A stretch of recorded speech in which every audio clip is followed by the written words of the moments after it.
ভারতে অবৈধ নাগরিকদের ধরতে অভিযান চলছে। বৃহস্পতিবার ও শুক্রবার বাংলাদেশি সন্দেহে আটক করা হয়েছে 12 জনকে। প্রায় 30 দিনের বেশি সময় ধরে ভারতের দিল্লি, মহারাষ্ট্র, তামিলনাড়ু, গুজরাট, উত্তরপ্রদেশ, পশ্চিমবঙ্গ থেকে একাধিক বাংলাদেশি নাগরিককে আটক করা হয়েছে। আবার আইনি প্রক্রিয়া শেষে অনেককে বাংলাদেশে ফেরত পাঠিয়েছে ভারত। শুক্রবার পশ্চিমবঙ্গ থেকে বাংলাদেশি সন্দেহে গ্রেপ্তার করা হয়েছে মোট 7 জনকে। পশ্চিমবঙ্গের বাংলাদেশ ভারত সীমান্তের হলদিবাড়ি এলাকা থেকে 2 জনকে আটক করে হলদিবাড়ি থানা পুলিশ। পুলিশ বলছে, রিপন ইসলাম, তৌফিরুল ইসলাম দুজনই নীলফামারীর কালীগঞ্জের বাসিন্দা। তাদের কাছে প্রায় 10,000 বাংলাদেশি টাকা পাওয়া গেছে। পুলিশ জানায়, সীমান্ত এলাকায় ঘোরাঘুরি করতে দেখলে তাদের আটক করা হয়। পশ্চিমবঙ্গের উত্তর 24 পরগনার বারাসাতের নবপল্লী থেকে শিখা দাস ও তার মেয়ে শর্মী দাস নামে 2 জনকে আটক করেছে বারাসাত পুলিশ।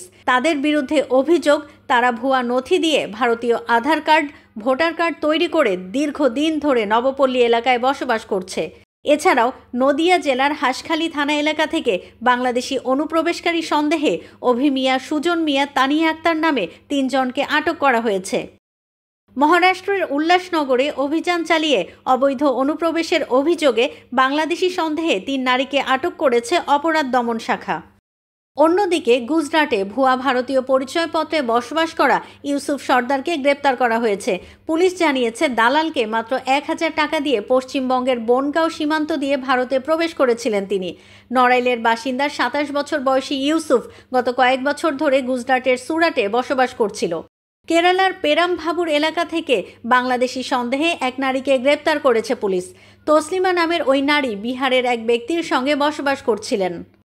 কলকাতা থেকে সুচরিতা কংসবণিকের তথ্য ও ভিডিও নিয়ে রিপোর্ট risingBD.com।